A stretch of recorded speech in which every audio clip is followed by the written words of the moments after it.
One of the things that's going to happen after the rescue operation, after the recovery operation, I'm sure, is going to be discussions around insurance, compensation and payouts. Dr. Sanjay Munu is the Chief Business Development Officer at the Federated Employers Mutual Assurance Company. Dr. Munu, good afternoon to you and thank you for your time. What kind of insurance cover do construction sites, working construction sites like this, need to have?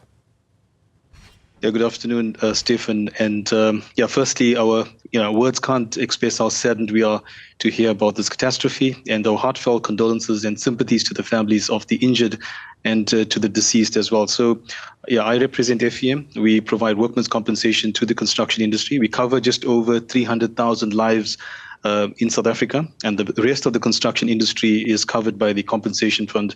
So our main function, of course, would be to ensure that the injured workers get treated with medical aid. We would, of course, engage with the hospitals as well, where there are fatalities. Of course, from a quite a benefit perspective, we do pay out a funeral benefit, and there would be a pension that will be due to the dependents of the deceased as well. But definitely quite concerning in looking at the catastrophe that's just occurred.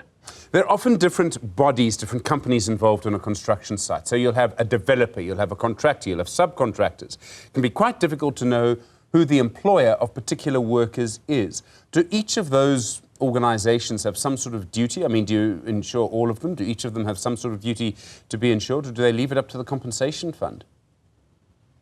Yeah, so fortunately, I think in South Africa, we, compared to the rest of Africa as well, we're quite fortunate to have the Compensation for the Occupational Injuries and Diseases Act. And so if you have one or more employee in this country, it's compulsory insurance that you have to register for workmen's compensation. So all of those employees that you've made reference to would have to have their own cover.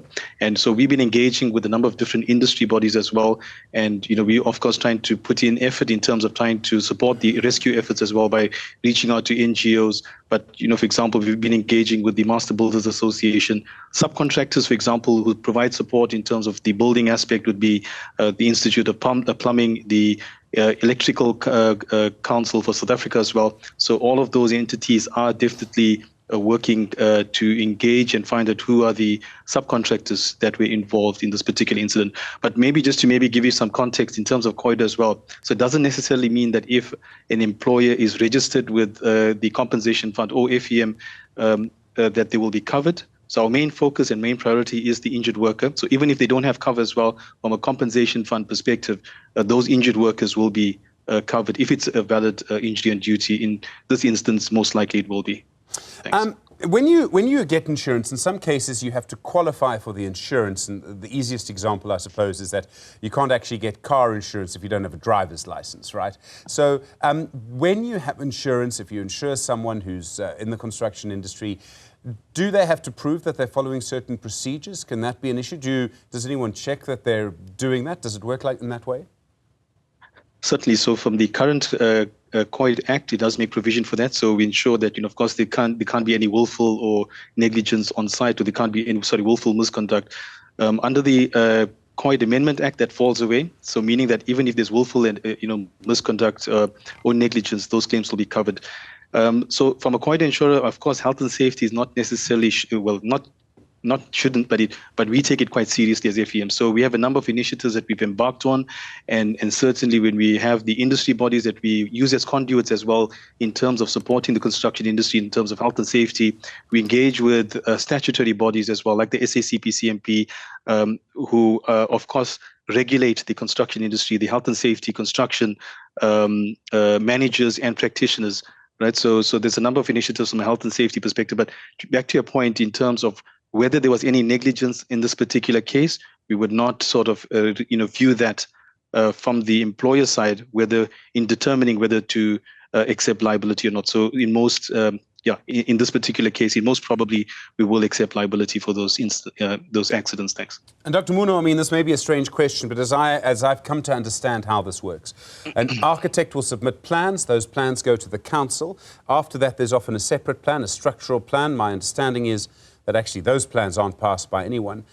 Do you have to make sure that your plans actually pass muster? Or, will an insurance company refuse to insure or maybe pay out someone when the plans obviously weren't going to work?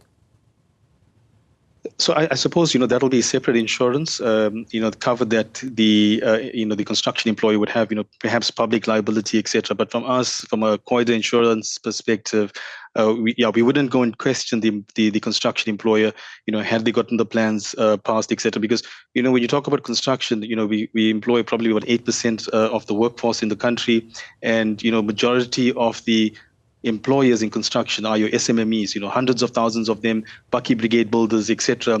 So it's very difficult. Of course, many of them building without plans as well, but we do cover them. And of course, we encourage them to be compliant. But from a COIDA perspective, we don't necessarily require the employer to prove that, they've gotten building plans approved and structural, issues, aspects as well. So that's not from a COIDA perspective what we will take into consideration when adjudicating a claim. Dr. Sanjay Munu, thank you, Chief Business Development Officer at the Federated Employees Mutual Assurance Company.